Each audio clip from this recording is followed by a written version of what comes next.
最近的新聞，你一定看過這些令人心痛的畫面。一個好端端的人，只是在車子上抽了幾口電子煙，下一秒就像失控的導彈一樣衝進人群。而肇事的駕駛被抓出來的時候，站都站不穩，身體扭曲，就像是電影裡的喪屍一樣。很多人以為這只是吸毒後精神恍惚或睡着了，但從神經科學的角度來看，你錯了，這根本就不是睡着了，而是一場殘酷的大腦化學綁架。今天我就想要跟你分享這一款被稱為喪屍煙彈的毒藥，到底是怎麼在吸入後短短的幾秒內徹底的癱瘓一個人的大腦。只要你看懂它破壞神經的底層邏輯，你就可以知道為什麼吸了一口，你大腦的控制權就拿不回來了。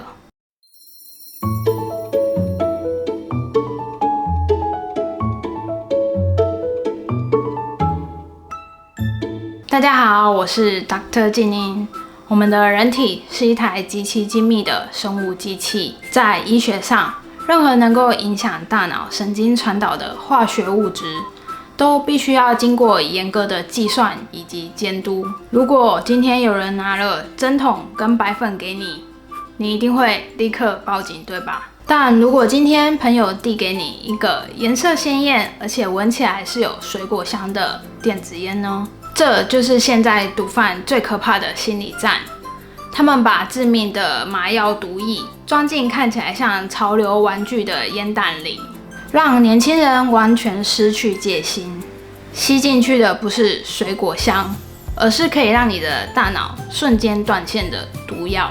接下來就讓我們用科學的證據，我會帶你一步步看清這個毒藥到底是怎麼搞壞你的大腦的。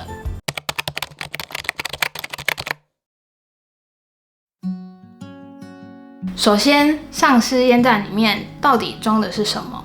它主要的成分叫做依托米酯，這根本不是什麼娛樂用品，它是醫院裡用來全身麻醉的靜脈麻醉藥。那它在身體裡是怎麼運作的呢？你可以把我們的大腦想象成一座交通非常繁忙的超級城市，在這一座城市裡有一批非常重要的警察，叫做 GABA 受體，你可以把它們當作是我們大腦裡的剎車系統，負責讓過度興奮的神經減速、平靜下來。重點來了，依托米酯這個化學物質的運作邏輯，它就像是一個強制奪權的恐怖分子。當你把它吸進你的肺部，只需要幾秒鐘，它就會進入你的大腦血液，它會直接綁架所有的 GABA 剎車系統。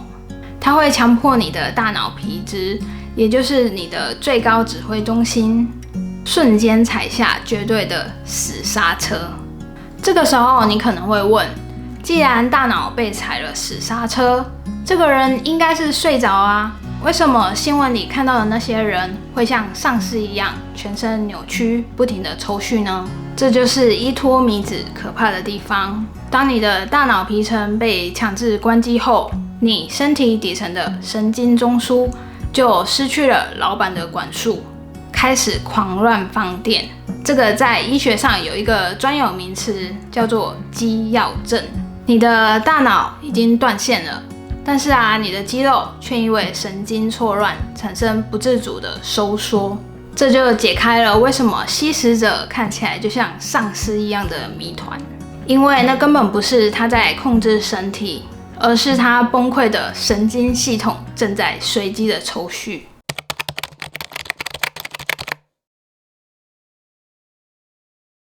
懂了這個邏輯，你就可以明白為什麼近期吸食這個喪屍煙彈的人開車的時候會造成這麼嚴重的車禍災害。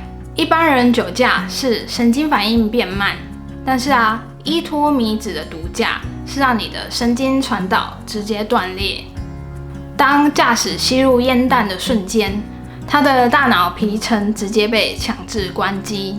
上一秒還踩着油門，下一秒他的意識就直接被剝奪了。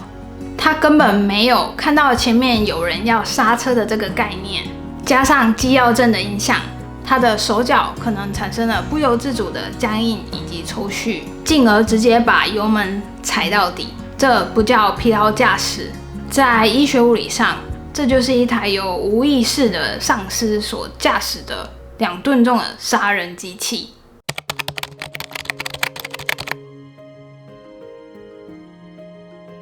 面對這種已經入侵社會的化學武器，我們不能只有恐懼，必須建立起科學的防禦機制。不要以為電子菸沒有焦油就很安全。現在許多的毒品都是偽裝成合法的電子菸的外表。如果你在朋友的聚會或者是娛樂場所，聞到別人的電子菸有奇怪的化學溶劑味，甚至是塑膠燃燒的臭味，或是看到對方抽了幾口後，眼神開始渙散，說話大舌頭，請相信你的大腦直覺，立刻離開那個環境。人體的系統非常的精密，但也非常的脆弱。